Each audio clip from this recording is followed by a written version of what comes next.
တော့ဗျအရင်ကိစ္စဘောင်ဝင်လို့ကျွန်တော်မပြောတာအကောင်အတန်းရှင်းရှာနေတာတော့မပေးနဲ့ငါအတန်းရှင်းရှာလားအတန်းရှင်းငါအတန်းရှင်းရှာတာပေါ့မင်းနဲ့ငါနဲ့ဘလို့စပြီဘလို့ပေကောင်ကဘလို့ရေဖြစ်လာလဲမင်းကိုပြန်ချီကိုမှန်လဲပြန်ချီမေကိုလုံးမင်းကိုမှန်လဲကြိတ်ပြီးမေ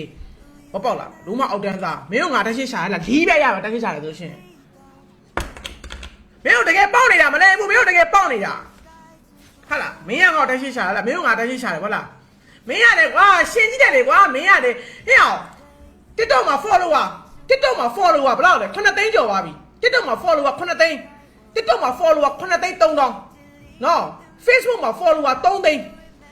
follower 3သိန်းကျော် YouTube မှာ subscriber ဘူး4000ဒါ channel ပြတ်သွားတော့နော်မပြတ်လို့ရှိရင် YouTube မှာ subscriber 3သိန်းကျော်နေပြီမင်းကငါ့ကိုမင်းနေခါနဲ့ငါနဲ့ရှင်းကြည့်တယ်ကွာဘယ်ကောင်က attention ရှာတယ်ငါပြောတာမှန်တယ်မင်းငိန်ခံလိုက်ရှောက်ပြောမနေနဲ့ဖင်ရပြီးတော့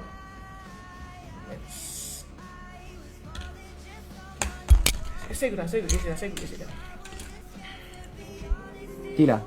ကျွန်တော်ဆဲရှင်တွေရဲ့ကောင်တွေဒီဈေးတို့တခြားဒီကျွန်တော်ပြောထားတဲ့ streamer တွေရဲ့ fan တွေကကျွန်တော်ဆဲရှင်တဲ့ကောင်တွေကဒီကောင်ရဲ့ fan တွေဖြစ်သွားတော့မှာဒီကောင်အဲ့လိုမလို့ဘူးမချိနဲ့ရဒီကောင်ကြောင့်မလို့လာရှိရမနာမချိနဲ့ထွက်ဒီကောင်ကြောင့်လာရှိမချိနဲ့မလို့ဘူးရအောင်ငါ view နဲ့ငါရှိပြီးသားဟလားငါ view နဲ့ငါရှိပြီးသားငါ့လာချိနဲ့ view ရှိပြီးသားပုံမှန် view ရှိပြီးသားမလို့ဘူးရအောင်တော့ပေါ့လားနော်မင်းထင်တာပါလေမင်းကိုပြောလိုက်လို့ view တောက်အောင်မထင်တာမင်းအခု view ဘယ်လောက်လဲ860နေပဲရှိတယ်မင်းကိုပြောတာမင်းစောက်ကြောင်းပြောတာ view 860နေပဲရှိတယ်ဟလားငါတရေကခေါ်ပြီးရတယ်တော့ view 9500 YouTube မှာ view 9500မင်းစဉ်းစားကြည့်ဟလားငါ walking နဲ့ဘာကချက်တော့ view 3000ကျော်တယ်4000နီးပါးကတ်တယ်မင်းစောက်ပေါ်မင်းကတကယ်စောက်ပေါ်လို့ပြောတာအချိန်မြုံကြည့်မှပြောဟလားလို့ follower ရှာနေတာဟိုအတရေဖမ်းတဲ့ကိစ္စကလူမိသွားတော့စောက်ချက်တွေဝဲသွားတော့နောက်တနည်းနဲ့ attention ရှာတရေဖမ်းတဲ့ကိစ္စလူမိဘေးကိုလူမိတာဘေးလူမိတာလာခေါ်လာခဲ့လားဘေးလူမိတာအဲ့အဖြေရှာအခုဗီဒီယိုဖွင့်လာပြီမင်းအဖြေရှာမလားမင်းအဖြေရှာမလားဘေးနားမိတာတော့ဇုံးနဲ့ပကံတွေ့တာတော့လူမိတယ်မပြောနဲ့အောက်တန်းသားရဲ့ဟလားဇုံးနဲ့ပကံနဲ့တွေ့ရတော့လူမိတယ်ပြောတယ်မင်းစောက်ပေါ်မှာအဲ့ဆိုတန်းတိတာမင်းစောက်ပေါ်ဆိုတန်းတိတာ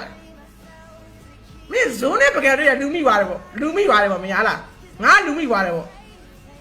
ဘယ်တော့မှအဖြေမရှာနဲ့ TikTok မှာလေအဲ့လိုမျိုးစောက်ပေါ်ရှောက်တင်လာတယ်မှာဇုံးနဲ့ပကံ